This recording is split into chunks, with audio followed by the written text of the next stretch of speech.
আপনি যদি চিন্তা, টেনশন, এনজাইটি, ডিপ্রেশনে ভুগে থাকেন তো আপনি এই ভিডিওটা দেখুন। আমি আজকে আপনাকে এই ডিপ্রেশন থেকে মুক্তি লাভের উপায় বলবো। মাত্র 17 সেকেন্ড, ঠিকই শুনেছেন। আপনাকে যেটা করতে হবে, আপনাকে ছোট্ট একটা ব্রিথিং এক্সারসাইজ করতে হবে। এর সাহায্যে আপনি এই ডিপ্রেশন থেকে, এই প্যানিক অ্যাটাক থেকে পুরোপুরি মুক্তি পেতে পারেন। তো কিভাবে করবেন?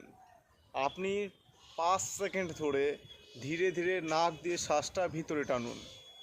এবার সেই শ্বাসটাকে 5 সেকেন্ড হোল্ড করুন, ধরে রাখুন। তারপরে আবার ধীরে ধীরে 5 সেকেন্ডে মুখ দিয়ে ছাড়ুন। আবারও বলছি, 5 সেকেন্ড ধীরে ধীরে নাক দিয়ে শ্বাস টানবেন, তারপরে 5 সেকেন্ড হোল্ড করবেন, ধরে রাখবেন, তারপরে 5 সেকেন্ড ধীরে ধীরে সেটাকে আবার মুখ দিয়ে বের করে দেবেন।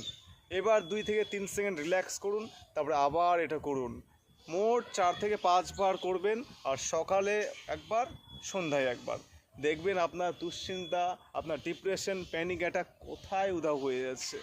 যদি ভিডিওটা ভালো লাগে অবশ্যই লাইক করবেন, আর যদি পারেন এটা শেয়ার করে সকলকে সুন্দর তথ্যগুলো জানতে সাহায্য করবেন।